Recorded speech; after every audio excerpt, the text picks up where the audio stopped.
সন্তানের জন্ম দিতে আর কয়েকদিন বাকি, এমন সময় বিপত্তি। পরীক্ষায় ধরা পড়ে মায়ের হার্টে 3টে ব্লকেজ। সেই অবস্থায় পার্ক সার্কাসে ন্যাশনাল মেডিকেল কলেজে অপারেশন। প্রথমে অস্থায়ী পেসমেকার বসানো হয়, পরদিন সিজার। সুস্থ সন্তানের জন্ম দেন মা মৌমিতা বর্মন। সিজার হওয়ার পর তুমি ভালো আছো? আচ্ছা, ওখানে কি পেসমেকার নামক একটা জিনিস তোমার বুকে বসানো হয়েছিল? বসানো হয়েছিল। আচ্ছা, তারপর থেকে তোমার এখন কোনো অসুবিধা হচ্ছে না? দক্ষিণ দিনাজপুরের বালুরঘাটের বাসিন্দা মৌমিতা বর্মন, বয়স 26। মাসখানেক আগে তার বুকে যন্ত্রণা শুরু হয়। তখন তিনি 8 মাসের সন্তান সম্ভবা। বালুরঘাটে এক চিকিৎসকের কাছে যান মৌমিতা। পরীক্ষায় ধরা পড়ে হার্টে 3টি ব্লকেজ। মৌমিতা যান বালুরঘাট হাসপাতালে, সেখান থেকে মালদা মেডিকেল কলেজ, এরপর চিত্তরঞ্জন ন্যাশনাল মেডিকেল কলেজ। যে কোনো সময় রোগীর হার্ট অ্যাটাকের সম্ভাবনা, তাই মৌমিতার বুকে বসানো হয় অস্থায়ী পেসমেকার। পরদিন সন্তানের জন্ম দেন। মানে আমাদের বালুঘাটে নিয়ে গেছিলাম, বালুঘাটে বলেছিল যে 3টে হার্টে ব্লক আছে, তো এখানে হবে না চিকিৎসা, আপনারা তুরন্ত কলকাতাতে নিয়ে যান। প্রথমে আমাদেরকে টেম্পোরারি পেসমেকার বসালেন, তারপরে 2 দিন পর শুক্রবারে ডেলিভারি হলো। ভালোভাবে আমাদের কোনো অসুবিধা হয়নি, পেশেন্ট সুস্থ আছে, মানে বাচ্চা মা দুজনে সুস্থ আছে। এই সব অপারেশনের ঝুঁকি অনেক। সেই অপারেশনই ন্যাশনাল মেডিকেল কলেজে সফলভাবে শেষ। আমরা দেখলাম যে ওনার ইমিডিয়েট পেসমেকার বসাতে হবে, কারণ ওনার হার্টবিট তখন 42-43 হয়ে যাচ্ছিল। এরকম প্রেগনেন্সিতে এমার্জেন্সি সিজার করতে গেলে বা ডেলিভারি করতে গেলে হার্ট রেটটা এত কম থাকলে খুবই বিপদ, যে কোনো সময় হার্ট ফেলিওর হয়ে যাবে। সেই জন্যে আমরা ওনাকে খুব তাড়াতাড়ি ওনার পেসমেকার বসিয়ে দিলাম। আমি তো বেশ গর্বিতই, এবং পেশেন্ট এখনো অবধি ঠিকঠাক আছে। একদিকে যখন চিকিৎসক রোগীর সম্পর্কের অবনতি নিয়ে নানান তথ্য আসে, তার মধ্যে ন্যাশনাল মেডিকেল কলেজের এই সাফল্য সত্যি এক নতুন মুকুট বলা যেতে পারে। ক্যামেরায় সুমন বোসের সঙ্গে অভিজিৎ চন্দ, নিউজ 18 বাংলা, কলকাতা। সাফাই কর্মীদের ফাঁকিবাজি রুখতে দেওয়াই, দীঘা শঙ্করপুর উন্নয়ন পর্ষদের QR কোড দেওয়াই। প্রতিটি হোটেলে থাকবে QR কোড। সাফাইয়ের পর এই কোড স্ক্যান করে আপডেট করতে হবে সাফাই কর্মীকে, আর এতেই বোঝা যাবে প্রতিদিন হোটেল থেকে আবর্জনা নেওয়া হচ্ছে কিনা।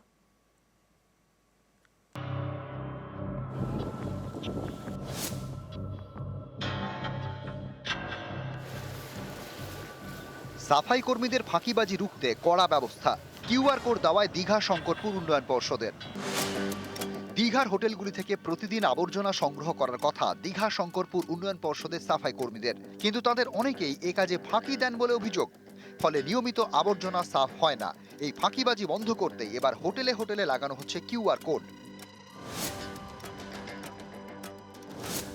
হোটেল সাফাইয়ের পর QR কোড স্ক্যান করতে হবে। এই কোড দীঘা শঙ্করপুর উন্নয়ন পর্ষদের অ্যাপের সঙ্গে যুক্ত। সাফাই কর্মীরা QR কোড স্ক্যান করলেই পর্ষদ জানতে পারবে কোন হোটেলে সাফাই কাজ হয়েছে। প্রাথমিকভাবে দীঘার প্রায় 800 হোটেলে এই QR কোড বসাচ্ছে পর্ষদ। আসতেন, তবে কখনো কখনো আসতেন না, যার জন্য এই উদ্যোগ নেওয়া হয়েছে। কর্মীরা কীভাবে কাজ করছেন কি না করছেন ওগুলো জানার জন্যই করা হয়েছে। তো আগামী দিনে নিশ্চয়ই খুব ভালো হবে। আরও একটা অ্যাপস করেছি, প্রতিটা হোটেলে একটা QR কোড থাকে। প্রতিটি হোটেলে আমাদের সাফাই করে যাওয়া বাধ্যতামূলক। যদি না যায় আমরা অ্যাপসের মাধ্যমে জানবো যে কে যাচ্ছে কে যাচ্ছে না। ফলে যেমন হোটেল থেকে প্রতিদিন গার্বেজ থেকে তোলাটা নিশ্চিত করছি, অ্যাজ ওয়েল এজ পুরো দীঘাতে যত রাস্তাঘাট রয়েছে সেখানেও আমাদের লোক থাকছে, CCTV ক্যামেরা থাকছে, প্রতিনিয়ত যাতে পরিষ্কার পরিচ্ছন্ন হয় তার জন্য মনিটরিং করবে। দীঘার হোটেলগুলিতে বালতিও দেওয়া হচ্ছে, নীল এবং সবুজ রঙের বালতি, পচনশীল এবং অপচনশীল আবর্জনা আলাদা করে রাখার জন্য। দীঘা থেকে পঙ্কজ দাশরথী, নিউজ 18 বাংলা। নকশালবাড়ির পানীয় জল প্রকল্পে সমস্যা, ট্যাঙ্ক থেকে অনবরত জল পড়ে যাচ্ছে। স্থানীয়রা দোষারোপ করছেন ঠিকাদারকে। তাদের অভিযোগ, সরকার টাকা দিয়েছে কিন্তু ঠিকাদার সংস্থা অর্ধেক কাজ করেই হাওয়া। স্থানীয় পঞ্চায়েত চাইছে এই নিয়ে তদন্ত হোক।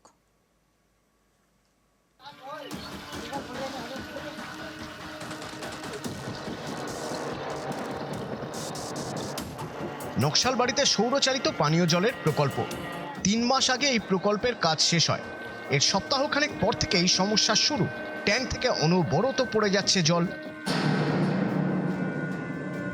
অনগ্রসর কল্যাণ দপ্তরের উদ্যোগ, নকশালবাড়ির দয়ারাম জোতে তৈরি করা হয় সৌরচালিত জল প্রকল্প। তারই এখন বেহাল দশা। স্থানীয়দের অভিযোগ, ঠিকাদার সংস্থা ঠিকমতো কাজই করেনি, তার জেরেই এই অবস্থা। স্থানীয়দের দাবি, সৌরচালিত জল প্রকল্পে 2টি ফিল্টার থাকার কথা। নকশালবাড়ির এই প্রকল্পে 1টি ফিল্টার লাগানো হয়েছে। স্থানীয়দের দাবি, জলের ট্যাঙ্ক ঠিকমতো বসায়নি ঠিকাদার সংস্থা। এর জেরে যখন তখন ট্যাঙ্কটি ভেঙে পড়তে পারে। ট্যাঙ্কটা ভালো করে ওয়ার্লিং ঝালাই বলে ভালো হয় নাই। আমাদের কমিটি দেখে ফোন করছে, ওরা ফোন তুলে না, আসবে বলতেছে, আসবে না, আসে না। স্থানীয়দের অভিযোগ, ট্যাঙ্কে থাকা অটোমেটিক সিস্টেম কাজ করছে না। এই কারণে অনবরত জল পড়ে যাচ্ছে। এর জন্য সকলেই ঠিকাদার সংস্থাকে দায়ী করছেন। এত টাকা খরচা করে গভর্নমেন্ট এই প্রজেক্টগুলো করবে সাধারণ মানুষের জন্য, এবার ভয়ে যদি বাচ্চারা জল খেতেই যেতে না পারে, এই তো অকেজো হয়ে যাচ্ছে। আমরা এই বিষয়ে অভিযোগ জানাবো। নকশালবাড়ির বিডিও জানিয়েছেন তিনি এই বিষয়টি নিয়ে অনগ্রসর শ্রেণী কল্যাণ দপ্তরের সঙ্গে যোগাযোগ করবেন। পূর্ণ তদন্ত হোক, কোন এজেন্সি কাজ করেছে, কে বা কারা জড়িত, তদন্ত সাপেক্ষে বের হয়ে আসুক। গভর্নমেন্টের টাকার অপচয় আমরা কোনোভাবে বরদাস্ত করব না। নকশালবাড়ি থেকে বিশ্বজিৎ মিশ্র, নিউজ 18 বাংলা।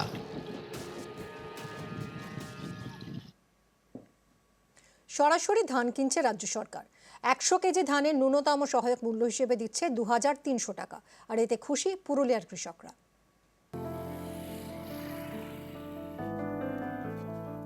পুরুলিয়া সুখা জেলা, চাষের জন্য জল নিয়ে অনেক সময় সমস্যায় পড়তে হয়, তার উপর আবার ফড়েদের দাপট। এবার কিন্তু এসব ঝঞ্ঝাট থেকে মুক্তি, কারণ কৃষকদের থেকে সরাসরি ধান কিনছে রাজ্য সরকার। 100 কেজি ধানের ন্যূনতম সহায়ক মূল্য দিচ্ছে 2300 টাকা। পুরুলিয়ায় রয়েছে 20টি কৃষক বাজার। কৃষকরা এখানে সরকারের কাছে ধান বিক্রি করছেন, সরাসরি অ্যাকাউন্টে ঢুকছে টাকা।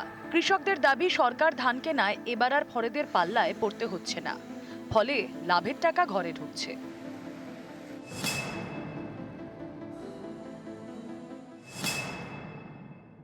ওদের কাছে ওরা চুরি করে, আর এখানে চুরি জেনুইনভাবে নেওয়া হয়, চাষিদের ওইটাই বিশ্বাস থাকে। রেটটা তো যা পাওয়ার পায়, কিন্তু এখানে চাষিদের চুরির এটা কম হয়, চুরিটা না হয় বললে কোলায়।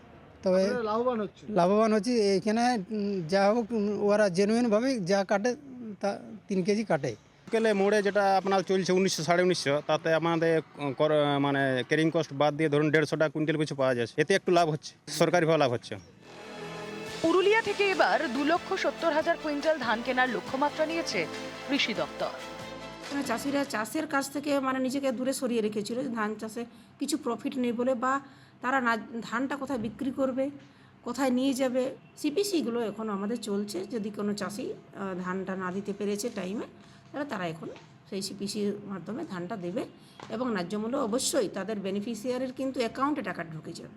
এবং এখন সবাই অনলাইন প্রসেস, চাষিরা কিন্তু খুবই উপকৃত, এবং সবাই কিন্তু ধন্যবাদ জানাচ্ছে।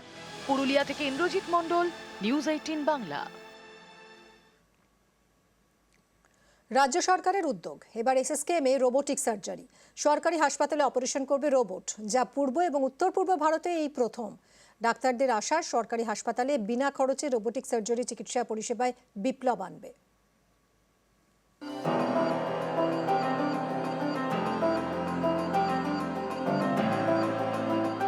অপারেশন করছে রোবট।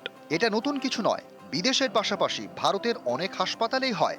কিন্তু পূর্ব এবং উত্তর পূর্ব ভারতের কোনো সরকারি হাসপাতালে রোবোটিক সার্জারির ব্যবস্থা নেই, এমনকি এমসেও নেই। সেটাই এবার হতে চলেছে কলকাতায়। নজির গড়তে চলেছে এসএসকেএম। এখানে এবার অপারেশন করবে রোবট।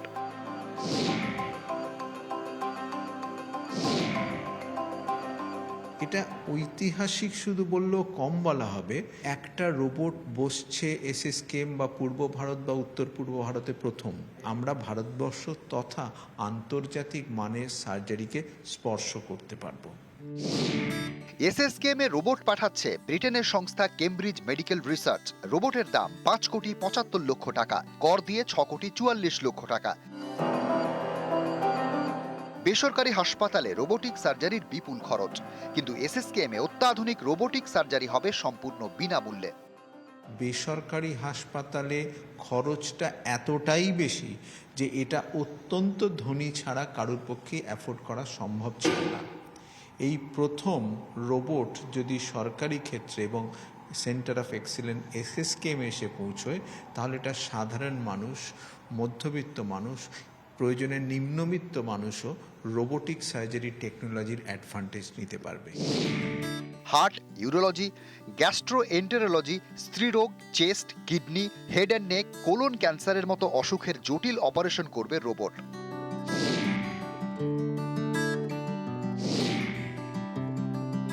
এটা হচ্ছে একটা ট্রেনিং সেন্টার, অর্থাৎ এখান থেকে বহু ভবিষ্যতের শল্য চিকিৎসক, অর্থাৎ একটা বেসরকারি হাসপাতালে ট্রেনিংয়ের ফলে একজন বড়জোর আরেকজনকে দিতে পারেন, কিন্তু এখানে একজন একসাথে 20 জনকে দিতে পারেন। আগামী 10 বছরের মধ্যে রোবোটিক সার্জারি ট্রেন সার্জন পশ্চিমবঙ্গে এত বেশি হবে। অভিজিৎ চন্দ, নিউজ 18 বাংলা। বুকে পেসমেকার নিয়ে সন্তানের জন্ম দিলেন মা। ন্যাশনাল মেডিকেল কলেজের সফল অপারেশন, পেসমেকার বসানোর পরদিন প্রসব। মা এবং সন্তান দুজনেই সুস্থ।